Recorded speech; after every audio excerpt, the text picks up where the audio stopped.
أيها الناس اتقوا ربكم الذي خلقكم من نفس واحدة وخلق منها زوجها وبث منهما رجالا كثيرا ونساء واتقوا الله الذي تساءلون به والأرحام إن الله كان عليكم رقيبا يا أيها الذين آمنوا اتقوا الله وقولوا قولا سديدا يصلح لكم أعمالكم ويغفر لكم ذنوبكم ومن يطع الله ورسوله فقد فاز فوزا عظيما. Ayo ikhwah, bapak-bapak, ibu-ibu, jemaah salat subuh yang semoga dimuliakan Allah Azza wa Jal. Pada kesempatan pagi hari ini kita akan melanjutkan pelajaran kita yang telah kita mulai pada pertemuan sebelumnya mengenai tafsir dan tadabbur ayat-ayat tauhid. Kita namakan tafsir dan tadabbur karena kalau tafsir saja ini panjang. Karena tafsir itu ada kaidah yang bakunya, yaitu menterjemahkan Al-Quran atau mentafsirkan Al-Quran dengan caranya para salaf. Pertama, Al-Quran dengan Al-Quran, Al-Quran yang ditafsirkan langsung oleh Al-Quran. Lalu kedua, Al-Quran setelah ditafsirkan oleh Al-Quran, ditafsirkan oleh Rasulullah SAW langsung, yaitu dari hadis-hadis beliau. Lalu yang ketiga, Al-Quran ditafsirkan oleh perkataan-perkataan para sahabat Rasulullah SAW. Lalu perkataan orang-orang yang paling dekat dengan sahabat, yaitu ahli-ahli tafsir, para tabi'in dan tabi'ut tabi'in. Lalu dari sisi bahasa, terjemahan atau dari sisi bahasa Arabnya, dan selanjutnya. Jadi berbagai macam hal yang harus kita lakukan kalau kita ingin mengeluarkan tafsirnya secara lengkap. Jadi kita namakan saja tafsir dan tadabbur kita, karena kita ingin baca cepat dan ingin mengambil hal-hal yang berkaitan atau lebih menjurus kepada hal-hal akidah atau tauhid. Maka kita ambil hal-hal yang atau berhenti di hal-hal yang berkaitan dengan akidah, berkaitan dengan tauhid. Dan kita telah bahas pada pertemuan kemarin juga pada Pak Salim, jazakumullah khair, sudah dicatat dan dikirimkan ke grup. Saya lihat ada ada catatan pembahasan kita sebelumnya, dan ini sangat penting sekali karena mencatat ini adalah sama seperti mengikat buruan. Jadi ilmu itu seperti buruan, kata para ulama.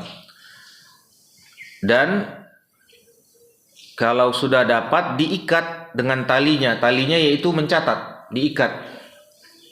Sungguh mengherankan sekali orang yang sudah mendapatkan buruan tapi tidak diikat buruannya, hilang lagi buruannya.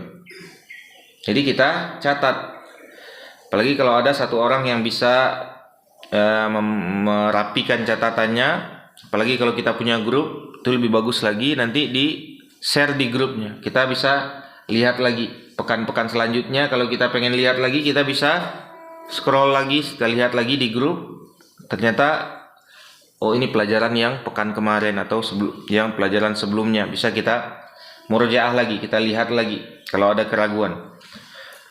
Nah, mudah-mudahan bisa dilanjutkan itu.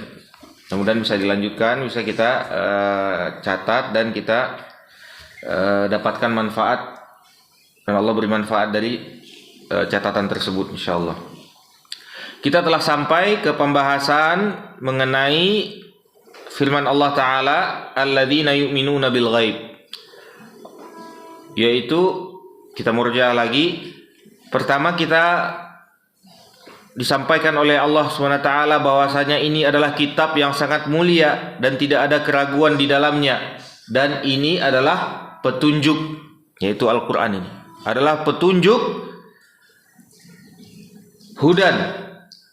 Siapa yang bisa mendapatkan petunjuk dari Al-Quran ini adalah orang-orang yang bertakwa. Jadi Al-Quran ini bisa memberikan petunjuk, bisa juga menyesatkan orang.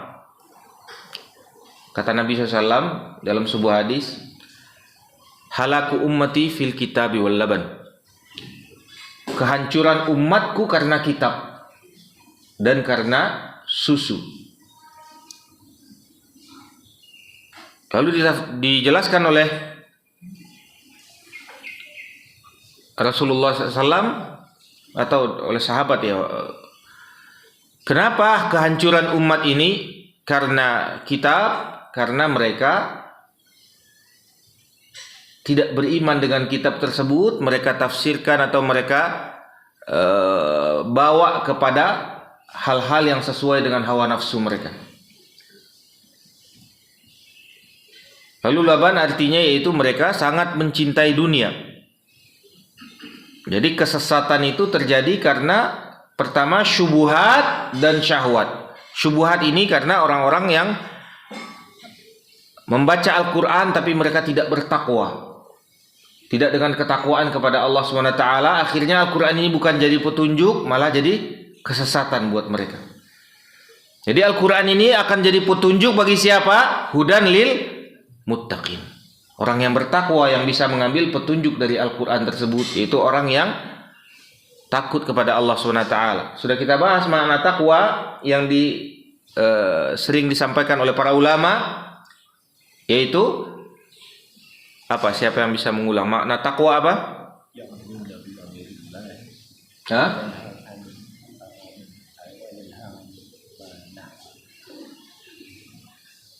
Mentaati yang diperintahkan oleh Allah. Mentaati Allah berdasarkan petunjuk dari Allah dengan berharap pahala kepada Allah. Berharap kepada Allah SWT atau berharap pahala dari Allah SWT. Dan yang kedua, meninggalkan yang dilarang Allah berdasarkan petunjuk dari Allah. Karena takut kepada Allah. Ada orang melaksanakan perintah Allah tapi tidak sesuai petunjuk Allah. Ini bid'ah. Ini bukan ketakwaan. Dan tidak berharap rahmat Allah, dia ingin mencari pujian dari orang lain. Ini bukan ketakwaan. Ada orang meninggalkan maksiat tetapi itu bukan yang dilarang oleh Allah SWT. Ada orang tidak mau menikah, ada orang tidak mau berbuat sesuatu yang dia anggap itu adalah untuk mendekatkan diri pada Allah. Padahal itu bukan petunjuk Allah. Dan karena takut kepada Allah, ada orang meninggalkan sesuatu bukan karena takut kepada Allah, karena nggak enak saja dilihat tetangga, nggak enak dilihat temannya. Ini bukan ketakwaan. Tapi yang ketakwaan adalah melaksanakan perintah Allah berdasarkan petunjuk dari Allah, cahaya dari Allah, dengan berharap rahmat dari Allah, berharap pahala dari Allah, dan meninggalkan apa yang dilarang Allah berdasarkan petunjuk dari Allah dengan ketakutan atau dengan karena takut kepada Allah Subhanahu wa taala. Nah, siapa orang yang mendapatkan petunjuk dari Al-Quran ini? Yaitu orang-orang yang bertakwa. Siapa orang-orang yang bertakwa tersebut? Mereka adalah orang-orang yang beriman kepada yang gaib. Yang gaib kita juga sudah bahas. Yang gaib itu dari mana bisa kita ketahui? Dari Al-Quran dan Sunnah, yaitu dari Allah Subhanahu wa taala. Ini yang dinamakan yang gaib, yang kita beriman kepadanya. Ada orang beriman kepada yang gaib, tapi yang gaib yang dia anggap gaib. Ini lagi rame sekarang tuh. Ada pejabat kesurupan segala macam, roh nenek moyangnya datang segala macam. Ini bukan beriman kepada yang gaib yang diperintahkan oleh Allah SWT. Ini kebodohan, kejahilan. Kejahilan ini. Roh itu tidak bisa kembali lagi. Roh itu menurut keyakinan kepada yang gaib, keyakinan Islam kepada yang gaib, roh setelah meninggal kemana? Ke alam barzakh, di mana disimpan oleh Allah SWT? Kalau tidak di Illiyin, kalau tidak di Sijjin, disimpan oleh Allah. Roh itu nggak balik lagi. Nah, ini ada roh datang, nenek moyang kita datang segala macam. Ini bukan beriman kepada yang gaib, ini kebodohan. Bal kanu ya'budunal jin, padahal mereka menyembah jin, kata Allah SWT. Ini jin yang mempermainkan mereka ini. Jin yang datang ngaku-ngaku roh nenek moyang, diolok-olok oleh jin.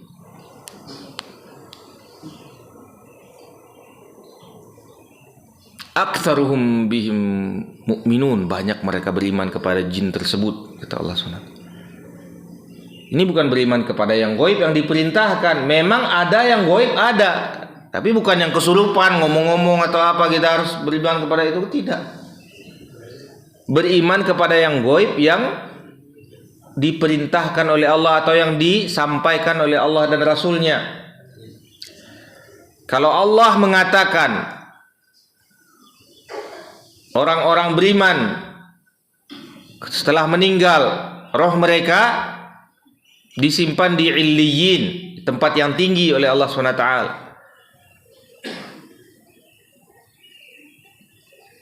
Lalu orang-orang kafir di Sijjin, dan mereka sudah berpindah alam, alamnya alam barzakh, sudah tidak bisa lagi.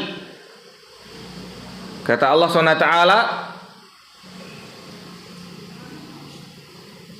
ada barzakh ila yaumi yub'atsun, mereka itu berada di alam yang sudah dibatasi sampai hari kebangkitan nantinya.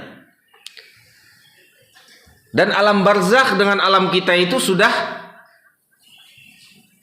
ditutup, tidak bisa lagi kita ke alam orang alam barzakh ke kita, atau kita ke alam barzakh tidak bisa, sudah ada barzakh. Ila yaumi yub'atsun, sampai hari kebangkitan nanti ada alam yang sudah dibatasi oleh Allah SWT. Nah, ini keyakinan yang gaib yang menurut Allah dan Rasulnya.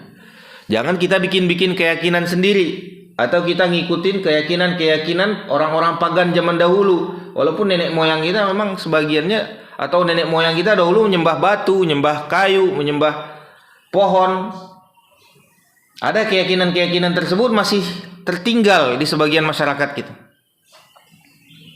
Kan di sini masih ada ya yang katanya orang pedalaman, orang Baduy itu apa itu ya. Nah, mereka punya keyakinan begitu terhadap roh-roh nenek moyang dan yang lain-lain. Dinamakanlah sebagian oleh mereka sekarang Islam Nusantara, Islam yang sesuai nenek moyang. Ini bukan Islam. Islam itu cuma satu, Islamnya Rasulullah. Islamnya Rasulullah SAW cuma satu Islam itu. Tidak ada Islam yang nenek moyang kita, atau Islam yang Nusantara, atau Islam di kampung kita, tidak ada. Islam cuma satu sumbernya dari Rasulullah SAW. Nggak ada Islam yang lain selain yang dibawa oleh Rasulullah SAW. Nah, jadi orang-orang yang mendapat petunjuk dari Al-Quran ini adalah orang-orang yang bertakwa. Mereka adalah orang-orang yang beriman kepada yang gaib yang datang dari Allah Subhanahu wa ta'ala. Apapun perkara yang gaib, kalau datang dari Allah dan Rasulnya, kewajiban kita apa? Sami'na wa ata'na. Sami'na itu artinya kita yang kita dengar itu yang dari Allah saja, udah cukup. Oh, kata orang begini, kata orang begini, enggak peduli kita kata orang. Yang kita dengar cuma dari Allah dan Rasulnya. Ada orang mengatakan nenek moyangnya datang, masuk ke dalam rohnya, masuk ke dalam roh pejabat, masuk ke dalam roh ini, terus ngomong-ngomong, saya Prabu ini, Prabu itu, segala macam. Enggak perlu kita dengar. Kita dengar dari Allah. Tidak ada roh gentayangan, tidak ada dalam Islam itu, nggak ada roh gentayangan. Tapi sebagian ini bukti bahwasanya masalah akidah ini belum kuat di dalam masyarakat kita. Tauhid Akidah ini belum kuat, kita harus sampaikan kepada masyarakat kita. Kita harus suarakan. Ini buktinya nih. Jangankan orang-orang awam, orang-orang pelosok, orang-orang besar saja, orang-orang pejabat saja masih meyakini begitu. Meyakini hal-hal pagan itu. Keyakinan-keyakinan terhadap roh-roh itu.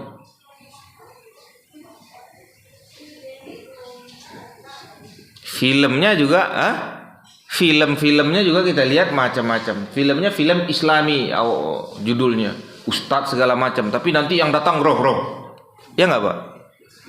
Roh-roh terbang, datang segala macam. Ini dari mana mereka dapat? Ini dari keyakinan-keyakinan apa? Animisme, apa namanya? Roh-roh itu, ya? Apa namanya Pak? Animisme. Keyakinan terhadap roh-roh gentayangan. Nanti orang mati balik lagi. Ini bukan keyakinan Islam. Ini bukti wajibnya kita berdakwah. Ini bukti harusnya kita suarakan keyakinan Islam yang benar ini kepada manusia.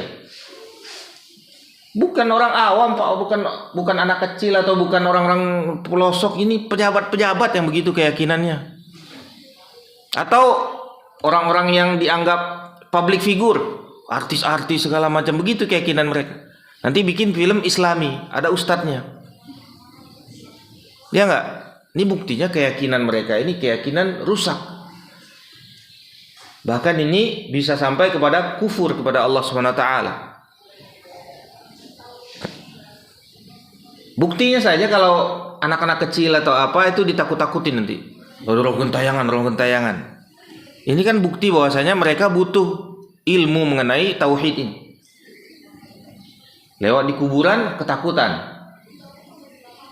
Kenapa lewat di kuburan ketakutan? Nanti roh gentayangan.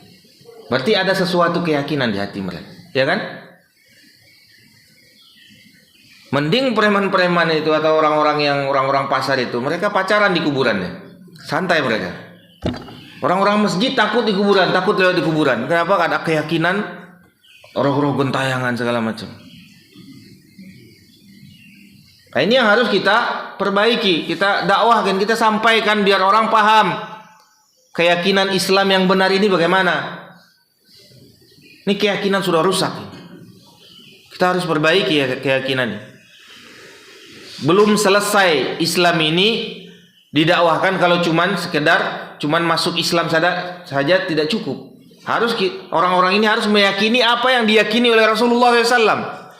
Harus meyakini apa yang diyakini oleh para sahabat. Itu baru Islam yang benar.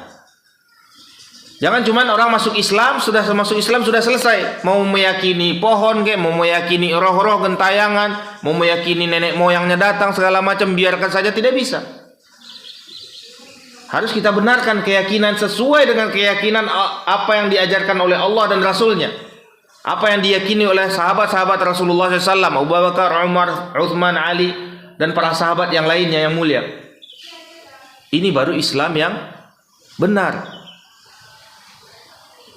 Nah, mereka adalah orang-orang yang beriman kepada yang gaib, yang sesuai dengan apa yang dijelaskan oleh Allah dan Rasulnya. Lalu mereka wa yuqimunas salata wa mimma razaqnahum yunfiqun, dan mereka menegakkan salat dan menginfakkan apa yang kami rezekikan kepada mereka. Ini ciri-ciri orang yang beriman. Jadi iman itu ada buahnya. Iman itu seperti pohon, ada buahnya. Buahnya yaitu kelihatan dia sholat. Ada orang mengatakan saya beriman, yang penting saya beriman kepada Allah SWT. Tapi dia tidak ke masjid, tapi dia tidak sholat. Ini imannya diragukan. Tidak ada kelihatan buahnya dari iman tersebut. Atau ada ibu-ibu bilang, yang penting saya beriman pada Allah, walaupun saya tidak pakai jilbab, yang penting saya beriman. Ya kalau beriman pakai jilbab, ini kelihatan buahnya. Ini adalah buah dari keimanan, yaitu orang tersebut sholat dan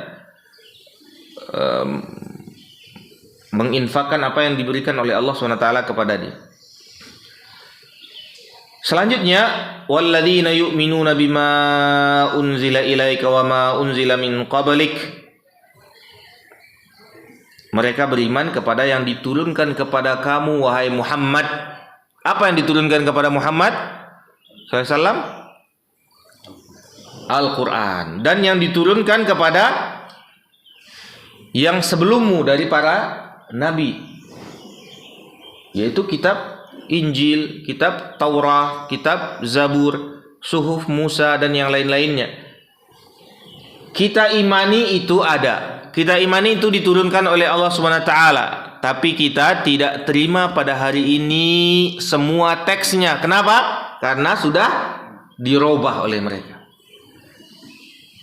Fawailul lil ladzina yaktubuna alkitaba bi aydihim thumma yaquluna hadza min indillah. Celaka orang-orang yang menulis kitab-kitab mereka dengan tangan-tangan mereka, mereka robah-robah dengan tangan mereka. Lalu mereka mengatakan ini dari Allah. Kita beriman Injil dari Allah, tapi kita tidak terima yang ditulis oleh tangan-tangan kotor mereka. Mereka rubah-rubah isi kitabullah, baik Injil maupun Taurat maupun kitab-kitab Allah yang lainnya. Dan anehnya, orang yang terima Injil ini sekarang, atau orang-orang katanya pengikut Nabi Isa, tapi dia terima juga Zabur. Jadi Alkitab yang sekarang ini isinya ada perjanjian lama, ada perjanjian baru. Perjanjian lama ini kitab orang Yahudi. Mereka mengakui itu Zabur. Taurat. Lalu digabungkan dengan perjanjian baru yang katanya Injil, digabungkan. Lalu digabungkan dengan surat-surat dari Paulus, omongan-omongan dari Paulus yang isinya Masya Allah, kalau dibaca kaget kita bacanya. Lalu dikumpulkan setebal itu oleh mereka, dan tidak ada satupun yang sudah hafal Injil, itu belum ada. Sampai orang paling tinggi di antara mereka, Paus yang paling tinggi, belum ada yang pernah hafal Injil itu atau Alkitab itu. Sementara Al-Quran ini mukjizatnya anak-anak SD saja sudah hafal Al-Quran. Sudah banyak yang hafal Al-Quran. Anak-anak kecil, jangankan kiai-kiai, jangankan ustaz-ustaz, jangankan ulama-ulama besar, anak-anak saja bisa hafal Al-Quran.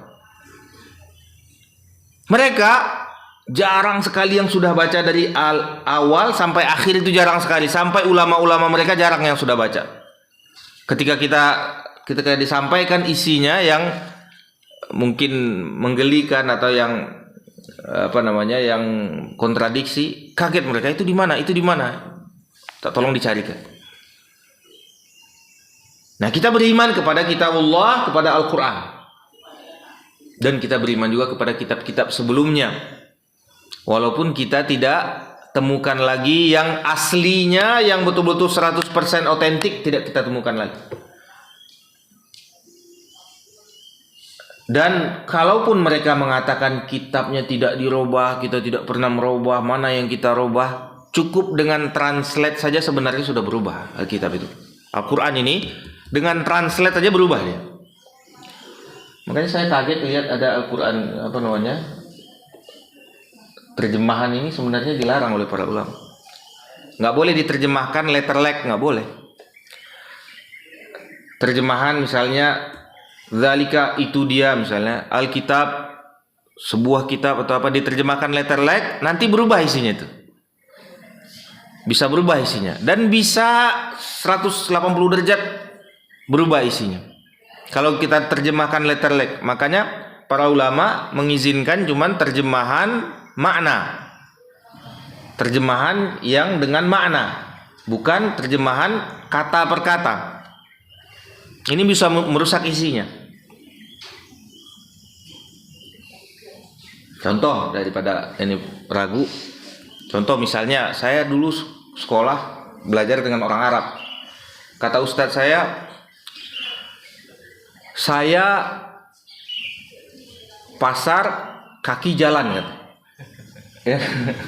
Dia menerjemahkan letterlek dari bahasa dia. Dia terjemahkan pakai kamus. Saya pasar kaki jalan. Ustadz ngomong apa ini? Saya juga bingung. Dia hanya mencoba untuk bahasa Indonesia. Nah, inilah yang terjadi kalau diterjemahkan letterlek. kata per kata. Saya lihat maksud Ustaz apa? Pakai bahasa Arab, coba pakai bahasa Arab. Dia bilang, ana dzahibun ila suq masyian 'alal aqdam. Saya pergi ke pasar jalan kaki. Itu maknanya. Tapi kalau dia terjemahkan satu-satu, saya pasar kaki jalan. Begitulah kira-kira. Jadi hilang makna aslinya hilang. Nah, begitu sampai para ulama itu, ulama bahasa ya, ini bukan ulama syar'i, ahli bahasa mengatakan dari satu bahasa kalau dipindahkan ke bahasa selanjutnya, bahasa Indonesia aja, 60% bahasa aslinya hilang.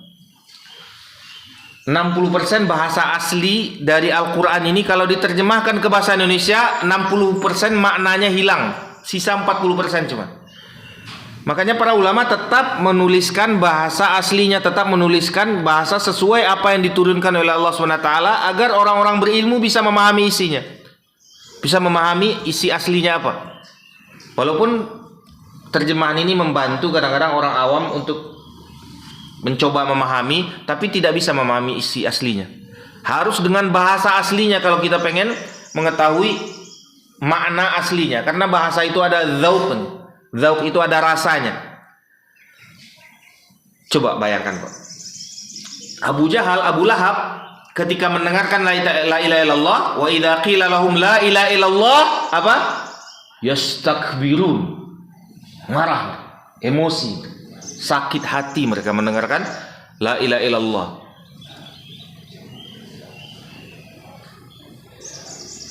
Wa idza qila lahum la ilaha illallah yastakbirun wa yaquluna a inna latariku alihatina li sya'irin majnun. Apakah kami akan tinggalkan semua ini, sembahan-sembahan kami, patung-patung kami, akan kami tinggalkan semuanya, kami hancurkan semuanya gara-gara seorang penyair yang gila ini.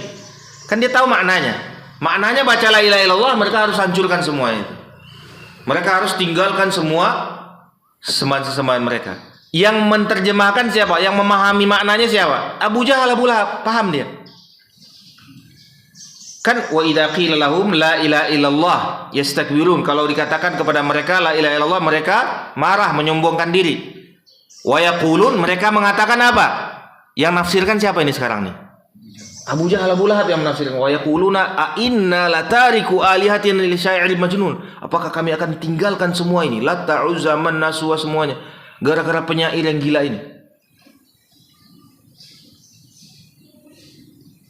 Nah, ini paham Abu Jahal, Abu Lahab. Karena apa? Bahasa aslinya dia. Orang Quraisy asli dia. Bahasa fushah asli. Paham dia maknanya.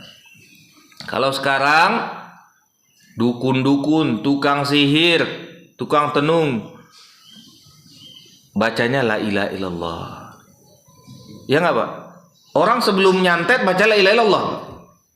Orang ke kuburan sekarang nyembah kubur bacanya la ilaha illallah. Orang pengobatan panggil jin segala macam bacanya la ilaha illallah. Kan nggak paham mereka. Ini kalimat ini melaknat mereka. Cuman dia baca sebelum melakukan ritualnya. Artinya nggak paham makna la ilaha illallah.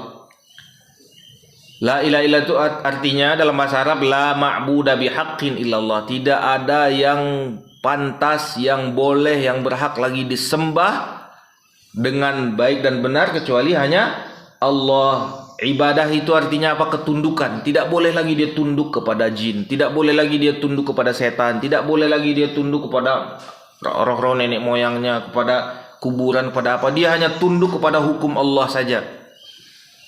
Ini makna la ilaha illallah. Tapi kan orang nggak paham. Nah, baca la ilaha illallah. Makanya kitab yang sudah ditranslate oleh mereka dari bahasa pertamanya bahasa Ibrani, terus masuk lagi ke bahasa Arab, terus masuk lagi ke bahasa Inggris, sekarang masuk lagi ke bahasa Inggris, bahasa Indonesia pindah lagi bahasa Jawa, bahkan ada bahasa Sunda. Ada nggak Injil bahasa Sunda, bahasa Jawa? Coba lihat Bapak, lihat di aplikasi, tulis Injil bahasa Jawa, keluar. Berapa hilang maknanya tuh? Pindah-pindah bahasa sebanyak itu, hilang makna aslinya. Awalnya anak-anak Tuhan itu maksudnya adalah orang-orang soleh, ujung-ujungnya apa? Menjadi Tuhan-Tuhan selain Allah SWT. Orang-orang Yahudi mengatakan dalam Al-Quran apa? Nahnu abna'ullah wa hibba'u. Kami adalah anak-anak Allah. Anak-anak Allah artinya apa? Orang-orang soleh. Tapi terjemahkan jadinya anak biologis jadinya. Ya kan? Kalau dalam Al-Quran orang Yahudi mengatakan nahnu abna'ullah, kami adalah anak-anak Allah. Maksudnya di dalam bahasa aslinya dipahami, maksudnya adalah orang-orang pengikut Allah yang setia, yaitu seakan-akan mereka itu anak kandung Allah SWT, itu orang-orang yang sangat setia kepada Allah SWT, orang-orang soleh maksudnya. Qalatil yahudu nahnu abna'ullah wa ahibba'u. Orang-orang Yahudi mengatakan kami adalah anak-anak Allah dan orang-orang yang paling dicintai oleh Allah. Jadi anak buah biologis. Tuan, Rabb, dalam bahasa Arabnya Rabb, itu Tuan maksudnya Tuan adalah majikan. Tapi setelah dipindah-pindahkan bahasa jadi Tuhan. Mereka mengatakan kepada Nabi Isa, wahai Tuanku. Sama seperti kita misalnya di Lombok atau di apa, Tuan Guru gitu. Tapi setelah dipindah-pindahkan bahasa jadi apa? Wahai Tuhanku jadinya. Ya kan? Pindah-pindah bahasa. Jadi Tuhan deh. Ada pernah Ahmad Deedat itu menggali, dia telusuri bahasa-bahasa asli, rahimahullah. Ahmad Deedat tahu yang udah meninggal. Dia gali bahasa-bahasa itu sampai ke bahasa aslinya, ternyata Tuanku, yaitu apa namanya dalam bahasa Tuanku apa?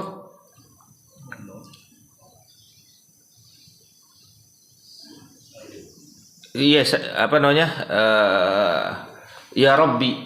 Rabbi itu Tuanku. Kalau bahasa Indonesia apa namanya? Majikanku atau iniku. Tuanku. Jadi Rabb itu pemilik, majikan artinya. Bisa jadi kepada Allah, bisa juga kepada tukang kambing. Tukang kambing apa namanya? Rabbul Ghanam, Rabbul Ibil. Pemilik kambing, pemilik onta, itu Rabb juga namanya. Itu namanya, guru-guru ini namanya murabbi, Rabb. Karena dia yang nguasain anak itu, dia yang mendidik anak itu. Rabb namanya. Nah, hal-hal beginilah yang merusak kitabullah SWT azza wa jalla, baik itu kitab-kitab yang dahulu maupun sampai kitab yang sekarang. Makanya para ulama menjaga supaya tidak berubah makna Al-Quran ini sedikit pun, tetap dipertahankan bahasa aslinya, tidak sedikit pun dirubah. 1400 tahunan, 1445 sekarang ya. Sampai sekarang sama Al-Quran yang zaman Utsmani sampai hari ini sama isinya. Bahkan di zaman Utsman saking ada perbedaan tulisannya, ada perbedaan cara tulis, khot dan yang lain-lainnya, dibakar oleh Utsman selain itu. Ditakutkan nantinya akan ada perselisihan di khot. Akhirnya Utsman sepakat dengan para sahabat semuanya menjadikan cuma satu khot aja, khot Utsmani. Yang kita baca sekarang ini khot Utsmani.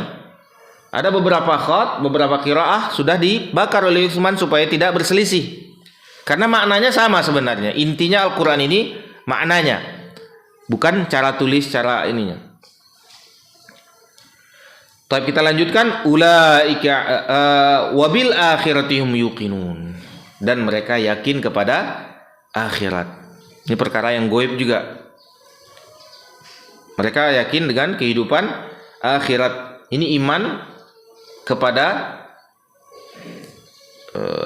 rukun iman yang keberapa? Yang keberapa? Yang keenam apa yang kelima? Udah lupa pasal. Yang kelima. Baik. Ulaika ala hudam min rabbihim. Mereka inilah yang beriman kepada Allah SWT, yang benar-benar beriman kepada Allah SWT. Wa ulaika humul muflihun, dan mereka adalah orang-orang yang beruntung. Nah, ini kita lihat bagaimana Allah SWT menghubungkan antara keimanan dan keberuntungan. Orang-orang yang mengimani Allah SWT, mengimani apa yang diturunkan oleh Allah SWT, mereka di atas petunjuk, mengimani kitab, mengimani pada yang gaib, beriman kepada hari akhir. Keimanan-keimanan inilah yang akan nantinya mendatangkan keberuntungan. Mereka akan beruntung. Faulaika humul muflihun. Sampai di sini, mana kita lihat di sini yang perkataan mengenai hubungan rumah tangga atau komunikasi atau saling toleransi dan yang lain-lainnya? Belum. Ini masalah cabang. Jadi kebanyakan sebagian pembahasan di lapangan sekarang para dai sibuk membahas masalah cabang. Masalah inti ini, keimanan ini yang harus kuat dulu. Kalau kita sudah benar-benar mengimani apa yang diperintahkan oleh Allah SWT, keimanan itulah yang akan nantinya membimbing kita, rumah tangga kita akan baik, komunikasi kita akan baik, toleransi kita akan baik sama manusia. Tapi keimanan ini yang ditekankan oleh Allah SWT, yang inti-intinya dulu. Ini usuluddin namanya, usul. Perkara usul ini yang harus kita benahi dulu sebelum kita benahi hal-hal yang sepele. Ada orang kajiannya cuman mengenai senyum, bagaimana supaya kita senyum, bagaimana sopan, bagaimana salam. Itu terus sepanjang tahun itu terus, bagaimana senyum. Kok senyum-senyum terus? Orang Yahudi juga tahu senyum itu bagus. Bukan cuman itu kajian itu, bukan cuman itu ilmu itu. Tapi keimanan ini yang harus dibenarkan. Kalau sudah benar keimanannya, maka pasti dia akan beruntung. Walaupun dia pendosa. Ini mohon maaf, kita tidak membenarkan dosa. Tapi walaupun orang-orang berdosa, kalau keimanannya benar, dia akan kemungkinan dibukakan oleh Allah pintu ampunannya nanti di akhirat. Jadi Allah SWT mengampuninya nantinya di akhirat. Selanjutnya Allah berfirman, innal ladzina kafaru. Ini mulai ke pembahasan lawan dari orang beriman tadi, atau lawan dari tauhid tadi. Lawan dari tauhid. Lawannya dua. Ini yang akan kita bahas. Pertama, kekufuran, yang kedua kemunafikan. Ini ada di sini. Allah SWT jelaskan. Yang pertama, lawan dari keimanan tadi, innal ladzina kafaru sawa'un 'alaihim a anzartahum am lam tunzirhum la yu'minun. Adapun orang kafir, kata Allah, yang kufur kepada Allah, yang tidak beriman kepada Allah, yang tidak mengimani apa yang disampaikan oleh Allah tadi, tidak ada manfaat lagi bagi kalian mereka itu. Sawa'un 'alaihim, sama saja mereka. Kalian beri peringatan atau kalian tidak beri peringatan, mereka juga tidak akan beriman. Tapi kewajiban kita apa? Kewajiban kita memberi peringatan. Nah, di masjid ini kita harus suarakan. Mau orang banyak datang, mau orang sedikit datang, nggak ada hubungannya sama kita. Yang paling penting kita harus suarakan, kita sampaikan. Jadi pengajian ini tujuannya bukan supaya orang rame, bukan. Kalau pengen orang rame, bikin pentas saja di sini, undang artis ibu kota, rame orang di sini. Bukan masalah rame atau tidak rame, tapi sudah tegak belum? Anzarta atau belum? Sudah berikan peringatan belum? Kewajiban kita memberikan peringatan. Kalau orang ramai, alhamdulillah, Allah yang memberikan mereka petunjuk. Kalau orang sedikit, ya Allah SWT menutup telinga mereka, menutup mata mereka. Kita mau apa? Kita tidak bisa apa-apa. Allah yang memberikan mereka petunjuk. Ya, semoga Allah berikan kita petunjuk semua. Nah, mereka tidak akan beriman. Mau dikasih peringatan, mau tidak dikasih peringatan, mereka juga tidak akan beriman. Kenapa? Akidah kita, keyakinan kita. Petunjuk itu siapa yang punya? Allah yang punya. Jadi kita tenang, Pak. Tenang. Apalagi kita sebagai petugas di masjid atau seorang dai atau apa, Allah yang memberikan petunjuk. Kita laksanakan tugas kita sudah. Kita laksanakan tugas kita. Allah yang nantinya yang menentukan siapa yang diberi petunjuk atau siapa yang tidak. Khatamallahu ala qulubihim. Apa sebab mereka tidak mendapatkan petunjuk? Seperti orang yang pertama kita bahas tadi. Orang yang kedua ini kenapa tidak mendapat petunjuk? Khatamallahu ala qulubihim. Allah telah mengunci mati, ditutup. Khatam, ditutup, kunci mati hati mereka. Ada nggak kita lihat orang di masyarakat begitu? Kita apapun yang kita sampaikan nggak masuk, nggak bisa. Mau dai sejuta umat kayak diundang mau siapa kayak tidak bisa, nggak mau dia. Hati mereka nggak mau. Kenapa? Dikunci mati oleh Allah SWT. Keyakinan kita bahwasanya petunjuk itu dari Allah. May yahdillah fala mudhillalah. Siapa yang diberi Allah petunjuk tidak akan ada yang bisa menyesatkan. Wa may yudlil fala hadiyalah. Siapa yang telah disesatkan oleh Allah tidak ada yang bisa beri petunjuk.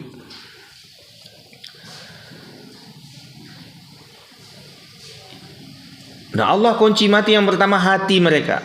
Yang kedua ala sam'ihim, telinga mereka terkunci. Terkunci apa? Dari petunjuk. Tertutup telinga mereka. Azan setiap hari 5 kali sehari. Allahu Akbar, Allahu Akbar. Tapi nggak kedengaran sama mereka. Nggak terdengar hidayah tersebut. Tahu mereka azan cuma nggak ada rasanya. Tapi coba kalau orang yang beriman, ketika mendengar azan ada rasanya. Nggak nyaman perasaan kalau kita tidak tidak kita jawab. Ada nggak rasa begitu, Pak? Coba Bapak tanya hati kita masing-masing. Kalau orang azan, kalau kita merasa kita mendapatkan petunjuk, coba kita tanya hati kita. Kalau orang azan, kira-kira nyaman nggak kalau kita diem aja? Kalau kita rasa kita ada dorongan kita untuk datang ke masjid, nah itu petunjuk dari Allah SWT. Bersyukurlah kepada Allah. Allah bukakan hati kita. Allah bukakan telinga kita. Masuk petunjuk kepada telinga kita. Itu adalah taufik dari Allah SWT. Gak nyaman perasaan kita. Kalau orang azan itu, kalau kita diem saja, gak nyaman perasaan. Udah mulai resah kita pengen ke masjid, Ada dorongan. Nah inilah petunjuk dari Allah SWT. Jadi kita itu bisa mendapatkan petunjuk karena petunjuk dari Allah SWT. Makanya kita bersyukur kepada Allah. Alhamdulillahilladzi hadana lihada wa ma kunna linahtadiya laula an hadanallah. Segala puji bagi Allah yang telah memberikan kami petunjuk ini. Tidaklah mungkin kita ini dapat petunjuk kecuali karena Allah lah yang memberikan kita petunjuk. Alhamdulillah Allah pilih kita sebagai orang-orang yang diberikan petunjuk oleh Allah Subhanahu wa taala. Wa ala absarihim, dan mata mereka juga tertutup. Wa ala absarihim ghisyawah, di mata mereka itu ada tutupnya. Walahum adzabun azim, dan untuk mereka nantinya azab yang sangat luar biasa. Mereka akan mendapatkan azab yang sangat luar biasa. Wa minan nasi may yaqulu amanna billahi wa bil yaumil akhir wa ma hum bimumin. Nah, ini masuk kepada orang-orang yang munafik. Ini orang kafir jelas, makanya sedikit juga penjelasannya. Karena orang kafir itu jelas. Udah tertutup mata, telinga, hati mereka sudah tertutup. Ini kafir jelas. Kafir yang jelas. Ada lagi kafir yang tidak jelas. Nah ini nih, mungkin agak panjang pembahasannya, insya Allah akan kita bahas di pertemuan selanjutnya. Siapa mereka? Orang kafir tersebut, orang-orang munafik. Wa minan nasi may yaqulu amanna. Sebagian orang ada yang mengatakan kami beriman kepada Allah. Kami beriman kepada Allah. Wa bil yaumil akhir, kami beriman kepada hari akhir. Wa ma hum bimumin, padahal mereka itu tidak sebenar-benarnya beriman. Mereka percaya pada roh-roh nenek moyang misalnya. Mereka percaya pada kuburan, minta kuburan. Mereka percaya kepada batu-batu, percaya kepada sihir, tidak beriman sebenar-benarnya kepada Allah. Mereka mengatakan kami beriman. Lihat KTP-nya beriman, KTP Islam. Dia mengaku pada orang dia beriman. Kita lihat dia sholat. Tapi setelah sholat dia juga percaya kepada selain Allah SWT. Wa ma hum bimumin, padahal dia tidak sebenar-benarnya beriman. Orang yang sebenar-benarnya beriman, dia cukupkan apa yang diperintahkan oleh Allah SWT dan Rasulnya untuk diimani sudah cukup. Ini yang orang sebenar-benarnya beriman. Yukhadi'unallaha walladzina amanu. Mereka itu menipu Allah dan orang-orang yang beriman. Nanti kita akan bahas insyaallah ini mengenai penjelasan mengenai orang-orang munafik dan betapa banyaknya orang-orang munafik ini sekarang. Semoga Allah SWT jauhkan kita dari sifat-sifat munafik. Kita juga takut jangan sampai kita termasuk juga orang-orang munafik. Makanya kita pelajari, jangan sampai kita termasuk orang-orang munafik ini. Nah, kita sudah pelajari orang beriman dijelaskan oleh Allah di awal surat, lalu orang kafir tegas Allah katakan, dan selanjutnya kita akan bahas mengenai orang-orang munafik. Wallahu taala alam. Kita cukupkan sampai di sini. Ada yang bertanya silakan. Ada pertanyaan? Boleh saja dulu. Ustaz, kalau kita melihat di kalangan kaum muslimin sendiri ada ciri-ciri yang mengarah kepada ini yang ditujukan di ayat 6, apabila dikasih peringatan kayaknya susah, ya seperti ciri-ciri orang kafir yang disebutkan itu, bagaimana kita sikap kita? Baik, bismillahirrahmanirrahim. Alhamdulillahirabbil alamin, wassalatu wassalamu ala Rasulillah. Ini penting karena kita ini semuanya dai. Karena Allah perintahkan, ud'u ila sabili rabbika. Ajaklah semua orang, ajaklah orang-orang ke jalan Tuhanmu. Ini perintah untuk semua kita. Yang paling wajib yaitu anak dan istri kita. Kita ajak ke jalan Tuhan kita. Anak dan istri kita ini tanggung jawab kita langsung. Lalu orang-orang yang bisa kita sampaikan. Seperti ini saya bisa sampaikan di sini, ya saya sampaikan di tempat yang saya bisa. Bapak-bapak juga misalnya punya perusahaan nih, sampaikan di perusahaannya. Punya toko, sampaikan di top pegawainya. Punya di kantor pemerintahan atau sampaikan yang bisa kita sampaikan. Jadi guru kita sampaikan ke murid-murid kita. Siapa yang bisa kita sampaikan, kita sampaikan. Nah, pertanyaan tadi, bagaimana menyikapi yang kalau kita tahu orang tersebut sudah ditutup hatinya, sudah dikunci telinganya, matanya, tidak bisa lagi melihat, apa yang harus kita lakukan? Maka kewajiban kita menyampaikan. Fadzakir innama anta mudzakir. Sampaikanlah, peringatilah, sesungguhnya kamu cuma memberi peringatan, sesungguhnya kamu cuma hanya menyampaikan. Lasta alaihim bimusaitir. Kamu tidak bisa memaksa mereka, kata Allah. Bahkan Nabi SAW tidak mampu menyelamatkan pamannya, yang mendidik dia dari kecil, yang memberi makan dia dari kecil. Bahkan itu seperti bapak kandungnya. Abu Thalib itu seperti bapak kandungnya. Nabi SAW kan bapak kandung beliau meninggal ketika beliau masih dalam kandungan ibunya. Lalu setelah itu baru lahir, ibunya meninggal. Lalu dididik oleh kakeknya Abdul Muttalib. Abdul Muttalib meninggal juga. Lalu dipindahkan ke pamannya Abu Thalib. Abu Thalib itu memperlakukan Nabi SAW lebih dimuliakan daripada anak-anak kandungnya. Tidak ada anaknya yang berani duduk di kursi beliau. Kalau orang Arab itu ada kursi bawah itu, di kasur, seperti kasur kursinya. Anak-anaknya tidak ada yang berani duduk di situ. Hanya Nabi SAW yang didudukkan di situ. Anak-anaknya makan berebut semuanya. Anak-anak Abu Thalib ini anaknya banyak, berebut semuanya makan. Nabi SAW tidak suka berebut. Nabi SAW ditunggu. Sering nggak dapat makanan karena Nabi SAW tidak mau berebut orangnya. Sifat beliau dari kecil ini tidak serakah. Jadi Nabi SAW duduk saja menunggu orang selesai makan. Kalau ada sisa dimakan. Akhirnya Abu Thalib mengkhususkan makanan Nabi SAW satu piring. Yang anak-anaknya berebut semua. Dan banyak lagi bagaimana Abu Thalib ini memuliakan Nabi SAW. Bahkan ketika Nabi SAW diusir, diadakan muqata'ah, yaitu tidak boleh berdagang, tidak boleh pemutusan hubungan, itu dalam bahasa, boykot ya, diboykot. Lalu digiring atau diusir ke sebuah lembah. Abu Thalib ini yang diusir ini orang Islam semuanya nih. Abu Thalib ikut. Saya mau ikut, anak saudara saya kan ikut diboykot. Padahal dia tidak diboykot oleh orang Quraisy. Dia ikut memboykotkan dirinya bersama Rasulullah SAW, membela anak saudaranya kan, bela ponakan saya. Dan sampai dia terakhir sebelum meninggal pun dia katakan, kalaulah bukan takut saya dicela oleh kaum saya, tentu saya akan membahagiakan kamu dengan mengikuti perintahmu. Cuma saya takut dicela oleh kaum saya, karena dia pemuka Quraisy, orang yang kalau kita istilahnya kita sekarang ini kepala suku ya, atau apa.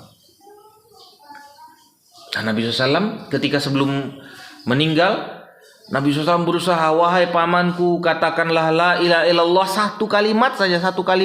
Berusaha Nabi SAW ini, bagaimana kita lihat Nabi SAW itu sangat berusaha. Sampai sebelum meninggal tetap Nabi SAW berusaha, satu kalimat saja tolong sampaikan, baca satu kalimat ini. Baca la ilaha illallah, kalimatun uhajju laka biha indallah. Satu kalimat ini aku akan bela engkau di depan Allah SWT. Cuman satu kalimat ini tolong dibaca. Lalu datang sahabat-sahabatnya. Kata sahabat-sahabatnya, atarghabu an millata Abdul Muthalib, kamu benci dengan agama bapak kita? Kamu benci dengan agama nenek moyang kita? Istilahnya kamu agama Nusantara, kamu benci agama Nusantara kita. Kamu benci dengan agama bapak kita? Benci dengan agama kakek-kakek kita? Nggak bisa dia ngomong, nggak bisa lagi dia ngomong. Saya berada di atas agama kakek-kakek saya. Mati dalam keadaan Nabi SAW tidak bisa membela, bayangkan. Orang yang paling dia cintai. Makanya kata Allah SWT, innaka la tahdi man ahbabta. Turun ayat, wahai Muhammad, kamu tidak bisa memberikan petunjuk kepada orang yang kamu cintai, tidak bisa. Walakin Allah yahdi ma yasha, tapi Allah yang memberikan petunjuk kepada siapa yang dia kehendaki.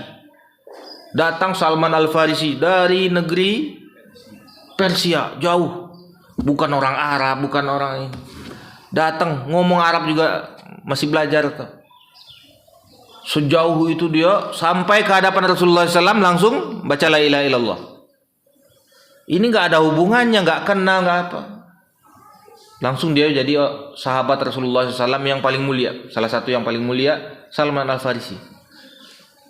Sementara Nabi SAW sangat ingin pamannya, atau bisa dibilang orang tuanya lah, pengganti orang tuanya untuk beriman, tidak bisa. Maka kewajiban kita, kesimpulannya kewajiban kita wajib sampaikan terus sebagaimana Nabi SAW menyampaikan sampai mati pamannya terus. Sampai sebelum ajal menyebut selalu diulang. Akhirnya apa? Tidak beriman juga. Tapi yang kita lihat Nabi SAW tetap menyampaikan terus. Kita sampaikan terus. Di masjid ini kita harus suarakan terus keimanan yang benar kepada Allah, bagaimana tauhid yang benar, bagaimana bahayanya syirik, kita sampaikan terus kepada orang. Insya Allah kita lihat di negeri kita ini lebih mudah. Dakwah itu lebih mudah. Orang-orang gampang percaya di negeri kita ini. Enggak sama seperti orang Quraisy. Orang Quraisy, la ilaha illallah, sampai mati mereka pertahankan itu, sampai perang-perang, sampai bunuh-bunuhan atau kalau Nabi turun di di Indonesia ini mungkin langsung 100% orang Indonesia ini beriman nih. Gampang orang di Indonesia ini insyaallah. Kalau di Arab, makanya turunnya di Arab. Tempat jahiliyah. Tokonya Abu Jahal namanya. Orang betul-betul bodoh, betul-betul gimana itu. Tapi Nabi SAW tetap berjuang gitu. Apalagi ini gampang ini di negeri kita ini, apa aja diterima oleh orang. Ngaku Jibril aja banyak pengikutnya. Ngaku Nabi banyak pengikutnya, ngaku Jibril banyak pengikut. Kerbo aja banyak yang nyembah di sini. Tahu nggak kerbo di mana, di Solo? Sembah sama orang di sini. Karena bingung mau nyembah siapa. Tinggal kita rangkul saja, kita sampaikan saja. Makanya kewajiban kita suarakan terus, Pak. Kita suarakan terus, ini kewajiban kita. Kita sampaikan terus. Insya Allah di negeri kita ini gampang, mudah. Yang penting kita suarakan terus. Insya Allah. Wallahu ta'ala. Ada lagi? Ya, jazakumullah khair. Terima kasih banyak. Semoga Allah SWT berikan manfaat kepada kita atas apa yang kita baca dan kita pelajari. Kita mohon ampun pada Allah SWT kalau ada kesalahan. Sallallahu ala nabiyina Muhammad wa ala alihi wasallam. Subhanakallahumma bihamdik, syada la ilaha illa anta, astaghfiruka wa atubu ilaik. Assalamualaikum warahmatullahi wabarakatuh.